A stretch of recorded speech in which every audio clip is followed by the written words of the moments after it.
Yo, what's good, everybody? Welcome to a new series called Let's Get Good at Games.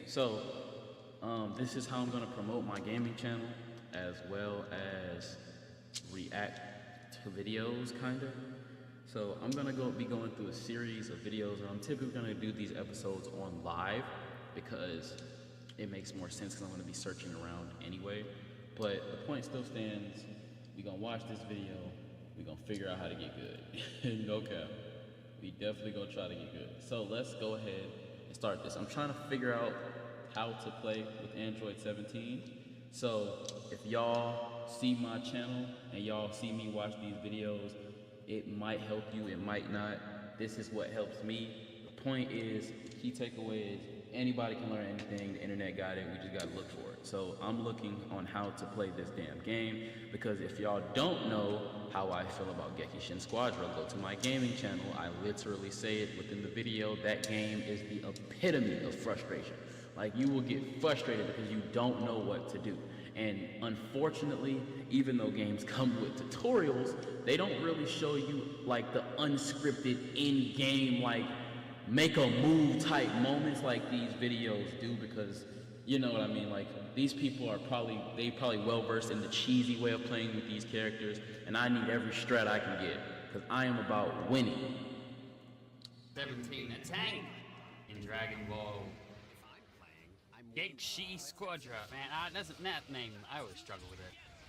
Anyway, Android 17 has a cool ability, a passive, infinite energy, which is not infinite. It just means you get to use a skill that's on cooldown a second time if that little yellow bar, which you can see under my health there, is full and flashing. I'm just now also learning about passives. Like, one thing about this game is I didn't know that some characters have passive buffs. Like, and I know a lot of this stuff will tell you it within the game's customization panel, but legit, like, when I was trying to play the game, I was thinking that this was just like every other Dragon Ball game. Like, this game honestly is something different. Will I be playing ranked on it as much? Probably not. Maybe more after I learn how to play specific characters. But as of right now, because I'm currently job hunting. So as of right now, I will not be playing ranked because that is a money man's game. Do you hear what I am saying? People may not understand where that's coming from me, but in some games, like the rank factor in some games, you legit have to pay to play in order to actually stand a damn chance. Like, for example, a big one would be Shinobi Striker. That is a game that, I shit you not, if you do not have some type of DLC skills, you basically are getting dragged. And in this game, it's like certain characters are locked behind the gym system. And I'm not gonna lie to you, this is why having a job is essential to playing video games. Having a job is essential to everything. Can we please, I think y'all can hear my sound effects. Can we please give a round of applause for jobs? Like, we need to give a round of applause for that. Hold on, wait a second. We need to give a round of applause for that, because honestly, if you got a job, you could basically play any damn game like that involves you having to do what you do in Squadra. But like, there are some games that legitimately are just skill based. Like, I think Fortnite rank, like, you have to legit have some type of skill. I do think the skill level has lowered, or at least this is even out for Fortnite specifically. Let's get back on topic though. This is the whole learning how to play Android 17. I'm gonna also react within the same live to a video talking about the different archetypes of characters, so I can get a better understanding of the different archetypes. Because I main tank, and I beat your ass with tank. I'm gonna put it that way. If I play a tank character, I will whoop the absolute dog dookie out of you. But like I said, I'm job hunting, so when I have the money, I'll pay for all the characters, get all that jazz. But yeah, let's go ahead and get back to this reaction. Also, don't mind it being quiet some of the time, because like, I do want to at least be able to hear this video too. I'm learning this as well, so I'm going to definitely be shutting the hell up a lot of the times during these lives. Then we can like do a double special attack. And believe me, I will forget. I'll forget all the time. But basically, we're kind of like Mr. Shield Man, you know? Like, we put shields on, take extra damage. We are a tank after all. So we've got on left trigger our shield, which can also, I believe, shield an ally. Kind of cool. We've got RB, which kicks a little energy ball at a player, like that. This is our shield. There we go. See, Goku, if he's in the area, he gets a shield. We've got our card available. But I might go down. We are a range character, which is great. I love range characters because they can stay out the fight and do some damage. And then right trigger. Another thing I didn't pick up on, attack range. That is something, like him saying that this is a range character, that is a very big thing, because all of these characters can attack, right? Just because a character is a DPS doesn't necessarily mean that they're, you know, all of their attacks is gonna be close quarters. Like Daima Goku, he's ranged as fuck. Like, I'm not gonna lie, I've used Daima in matches. I suck with Daima Goku, but I've used Daima Goku in matches, and his radius of attack is huge. So that is something that I will definitely say. Focus on your character's attack range. Like, if let's say you're trying to get up in the grits like I be trying to do with Vegeta, that's okay, because he's like a literal close quarter character, right? And there's ways to combo with Vegeta. There's ways to combo with every character. I don't know why I'm saying it like it's just Vegeta. But yeah, like, just if you know your play style and what fits you, because I like to rush down. I like to feel like I'm in the game. That's why I typically try to play DPS, but I'm not good with DPS. I had to watch a video earlier of the explanation for how to use Super Saiyan 3 Goku, and I was just like, yo, this is a good idea. Let me bring this shit that I'm learning to my reaction channel so I can actually stop the channel from being dead, 1, and 2, promote my other channel, and even 3, teach other people about the game. Because if let's say somebody needs to learn how to play the game and they want to figure out good resources to just go look at, just look at the screen, flip through this mug, just stay long enough to where it counts as a view. I'm just saying. Shameless plug. We've got a bit of a dash ability, and that's kind of it. And then I got Shu as my assist card, which I may or may not use.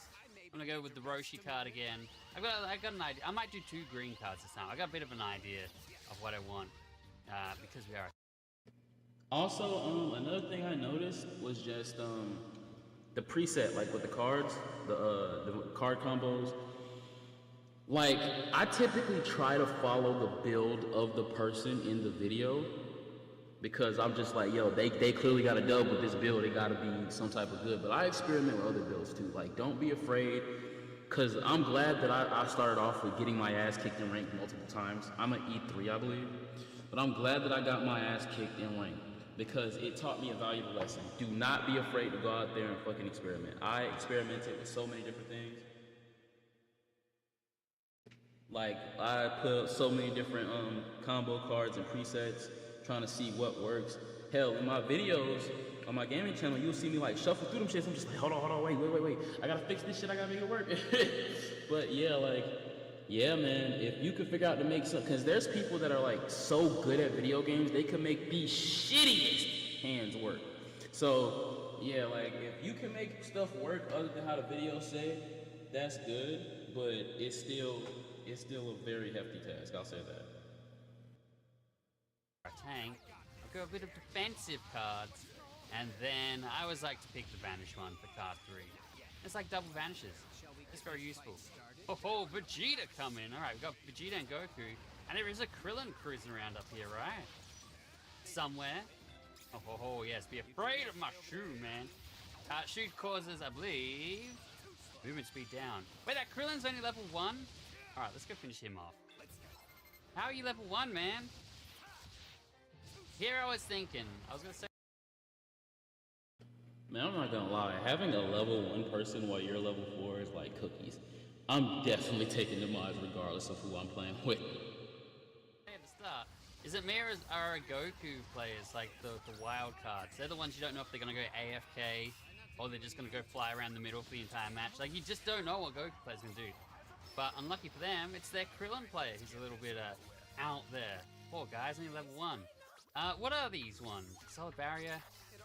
Guess we'll go with this. I don't know. No time to read. I should learn them all. Still early days. The game's not even been out a week. Almost a week. You learn all the cards. I've only just started getting into cards, so that's why I don't know them. I always had it on auto, so it would always pick cards for me, whether they were good or not. And then there's combos. So you get like your cards. You know, you've got your damage, your damage reduction cards, and then your vanishing extra. One thing I will say is I typically play with my cards on auto, but I'll say this for sure.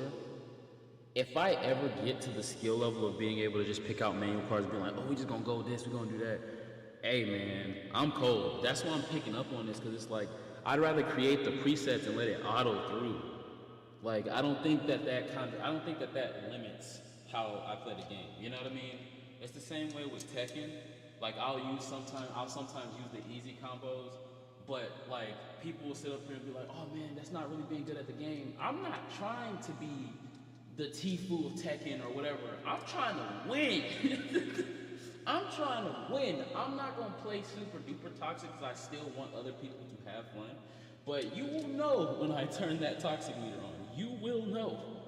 But yeah, back to the whole point. The fact that he's able to manually switch, pick his cards and still be like in the game is crazy, man. I gotta be locked in 100% of the match, bro. I ain't gonna lie. So, bonus of being like, oh, well, you pick 3 red cards, so you do more damage now.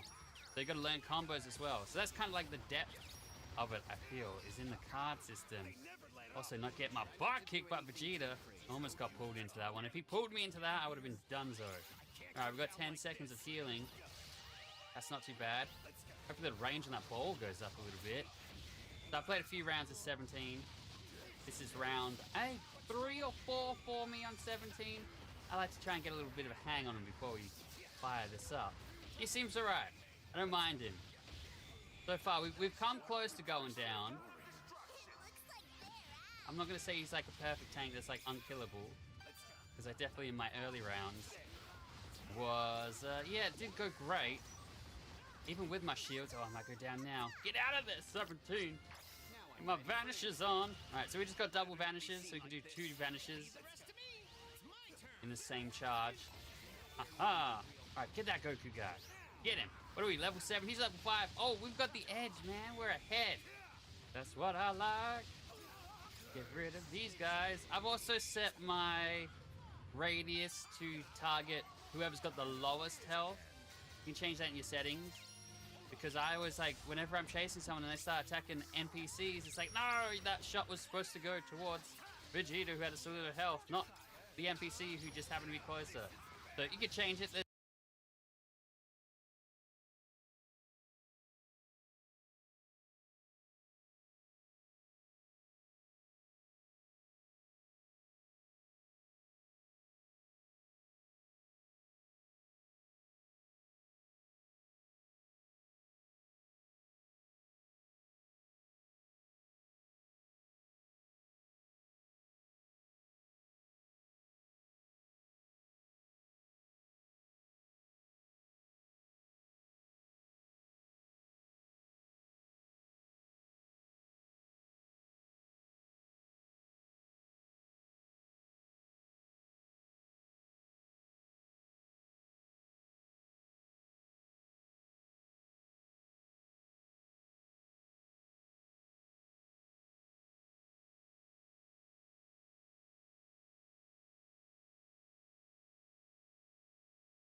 There's all different things in there, like closer to...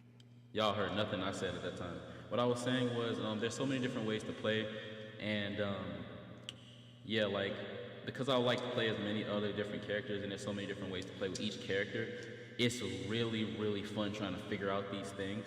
But I'm not gonna lie to you, is at the same time, some of these things look, it's just, I don't know, man. Like, the reason why I say that is because it's like, yo, in certain cases, why would I use 17? But at the same time, I get it. If we're talking about like, we got like a crazy ass Super Saiyan 3 Goku on the other side, that 17 may come in handy with that fucking shield, that barrier, so nobody can really like fuck with us. That would help. Cursor, closest to you. Percentage of health, like lowest amount of health by percentage, so that would most likely target players but again, that is dependent. Some people might have massive health pools, and you might not want to get them. So yeah, up to you. I've gone with least amount of health as my target. So whoever's in my area of effect, and they've got the least amount of health, that is who I will target. So hopefully it's people when I'm chasing them and ice them. All right, do you want to see my big shield? Look at this. That's why I said I'd rather use the manual aim, because he said hopefully. There should be no hopefully when it comes to shit like this. I want to hit who I'm chasing. There we go. How exciting, right? All right, yes, here comes Zeno. Let's get this Krillin. Oh, whoa, Piccolo, was that you, man? That's a beastly move. Look, I'll do my max on this. I think we got time, right? I think I can do it. Get my max Yakshin burst. Where do they come up with these words? Does that mean something in Japanese? Or are they just like, oh, that's a fun thing to say. Let's just call it Yakshin Squadra.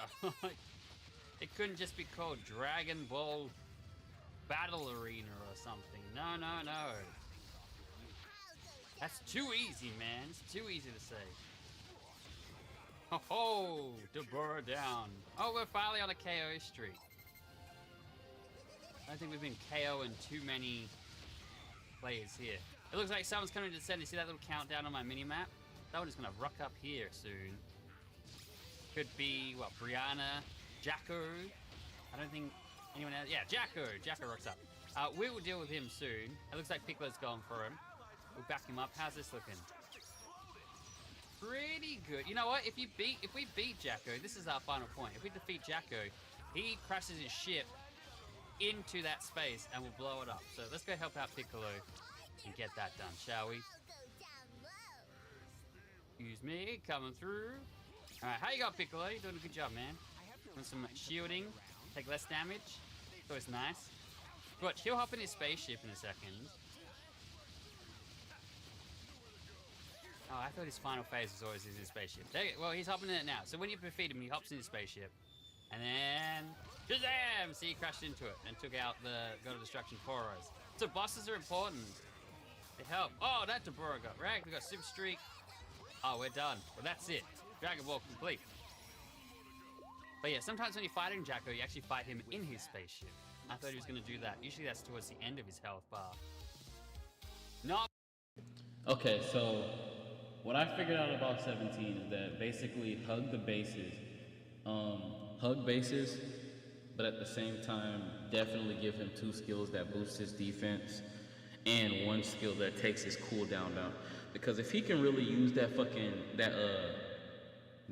basic move spam, if he could use that, that's gonna definitely be a very, very, very big asset later down the line. I'll say that for sure.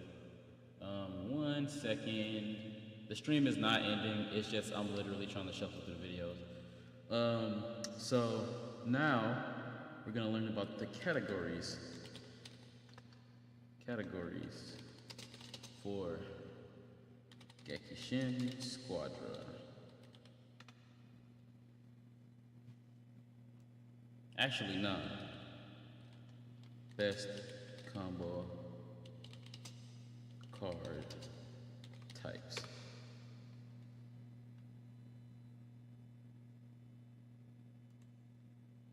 One of the ways that you can instantly... Alright, hold on. Now, let's see. Level up your gameplay in Genshin Squadra is by utilizing the Divine Combo cards. Whenever you first unlock these, you may not even know that you can actually select them, as long as you turn on the setting whenever you load to the game right here. Just switch to manual and you're good. Once you have it to manual, you'll get an option to select every single one of your cards whenever you gain a Divine Combo card point. You can only select 1 of each level, by the way, so whenever you get that first point, which level 1 card do you go with? If you're playing more offensive, I highly recommend you go Super Snowball, because that's going to give you a ton of additional damage. If you're playing more tanky, go Build Up. I promise you won't regret it. And if you want to do some more cooldown, Genshin High is really good. Just make sure you hit the tower with the skill that you want the shortened cooldown on. As for your level 2 card, I would go with Giant Slayer if you want to be a tank buster. This gives you so much additional DPS. Still Skin is great if you just want damage reduction. Even if you're playing a squishy, throw on Still Skin, you have damage reduction now. Solid Barrier is cheese for baby. I mean, it's good on other characters too, but I think it's really cheese on baby. As for your level 3 card, Pursuer is one of the best damage buffs in the entire game and allows you just one-shot characters. Guardian Angel was great if you want to be more of that tank that kind of is supporting a bit more of his team. Defense Step is also really good, even if you're not playing a tank, it just gives you a ton of additional DR. Backstab will also be a good option. Or Limit Break and Jump if you feel like you're getting ganked and surrounded too much. Start utilizing these cards and I guarantee you're winning more matches. Okay. So that break down the cards. Oh, wait a minute, hold on. Every fight in Dragon Ball Genkishin Squadra has a hidden layer that can turn a close match into a flawless victory or save you from a total wipeout. Most players overlook it, and no, it's not some super secret combo or overpowered supers. It's divine combo cards and the combo bonuses they unlock. In the last video, we broke down what each card and bonus can do, but in this one, we're breaking down every optimal card combo, why these choices dominate, which heroes benefit most, and what general situation you'd want to use them. By the end, you won't just be playing, you'll be controlling the battlefield. Quick disclaimer, these builds are a solid foundation, but you'll more than likely have to tweak them for your situation or playstyle. Alright, I've split everything into 3 sections: attack boost, defense boost, and flexible assist bonuses. Section 1, attack boost combo bonuses. From high burst damage to unstoppable rushes, we're covering every setup that turns you into a walking delete button on the battlefield. Overwhelming power. This gives a large boost to all attacks. The best cards for this bonus are Lightning Swift, Giant Slayer, and Wicked Warrior. Lightning Swift gives you explosive burst after a vanish, Giant Slayer allows you to start shredding tanks HP, and Wicked Warrior adds huge damage to your rush attacks, so your all-in plays hit harder. You should go with this setup when you're snowballing or facing comps that rely on one big front line. This build will work best with assassins and all-in DPS characters. Characters who want to delete enemies instantly. It's pure damage, pure risk, and pure reward. Extreme Battle. This bonus will gradually ramp up your attack power, the risk, and pure reward. Extreme Battle. Enemies instantly. It's pure damage, pure risk, and pure reward. Extreme Battle. This bonus will gradually ramp up your attack power the longer you fight an enemy hero. And the best cards for this bonus are Super Snowball, Prepare to Die, and Defense Step. Super Snowball gives you permanent attacking stack with each KO or assist. Prepare to Die finishes the job by amplifying damage against low HP targets. And finally, Defense Step makes sure that you don't get knocked out early, letting you actually scale. This build is for the aggressive brawler and all-round attackers who want to win drawn-out battles. It rewards you by letting you stay alive, clean up kills, and snowball into a true hyper carry. You should go with this build when your team is starting to pull ahead in mid-game fights or drawn-out 1v1s. Floating Rush. That's why they say, do manual, because like mid-game adjustments. Okay, got it. Rush attacks are faster and deal more damage. The best cards for this are Lightning Swift, Giant Slayer, and Backstab. Lightning Swift gives you that burst engage, while Giant Slayer makes your rushes shred even the healthiest tanks. And finally, Backstab resets your skills on ambush, giving you another round of rush combos. This setup is built for assassins. You dive the backline, delete someone instantly, and Backstab ensures the pressure just keeps on rolling. This is best against teams with immovable backliners who can't escape repeated rushes, or against teams that are running the Protect the President kind of playstyle. Mock Strike. This boosts speed up effects and increases staggering time. The best card for this set are Strategic Escape, Art of Decoy, and Wicked Warrior. Strategic Escape gives you speed when retreating, allowing you to bait or reposition, while Art of Decoy grants speed and reduced vanish cooldowns for quick re-engages. And finally, Wicked Warrior makes sure that your rush damages bear fruit when you re-engage. This is that classic hit and run combo. You're in, you're out, and when you re-enter, Wicked Warrior makes it hurt. This is great for when you're ahead. You can run enemies down and keep them stunned before they can fight back. Section 2, Defense Boost Combo Bonuses. Surviving chaos is just as important as dealing damage, and these defense combos will let you hold down the front line like a tank. And once you understand how to tank hits, protect your allies, you'll be able to turn fights around when the odds are against you. Fiery Fortitude. This boosts all your defenses, and the effect increases the lower your HP is. The best cards for this are Too Easy, Steel Skin, and Pursuer. Too Easy will prevent sudden drops in health with clutch HP restores at 50%. Steel Skin reduces chip damage and keeps you durable during exchanges. And Pursuer turns your survival into offense, punishing enemies after you endure their burst. This is your build if your team is lacking a competent frontliner, or if the enemy has heavy DPS and you need to last just a little bit longer to finish them off. Unsinkable. This combo boosts all defense, and the effect gets stronger when surrounded by enemy heroes. The best cards for this are Build Up, Solid Barrier, and Guardian Angel. Build Up scales your tankiness just by farming NPCs. Solid Barrier gives you a free shield if you manage aggro carefully, and Guardian Angel spreads damage across your team so everyone stays alive just a little bit longer. This is the pure tank wall. The more enemies focus on you, the harder it is to bring you down. This is the best build in big team brawls or against AoE comps, because the more enemies surround you, the stronger you will get. Adrenaline Burst. This combo reduces cooldowns and boosts strike defense after taking strike damage. The best cards for this are Build Up, Solid Barrier, and Limit Breaking Jump. Build Up ensures that you're bulky by mid-game, Solid Barrier buys you a breathing room with shields, and Limit Breaking Jump gives you an extra vanishing step, which will help keep you alive even when you're under pressure. This one is for the peel tanks and utility bruisers who need to survive just long enough to disrupt enemy combos. It's best against strike-heavy teams that dive into your face, giving you the tools to endure and counterattack. Section 3. Flex support combo bonuses. Speed, mobility, and flexibility can win games just as much as damage. These support and utility combos let you control the battlefield, counter enemy strategies, and keep your team one step ahead. Sorry to keep you.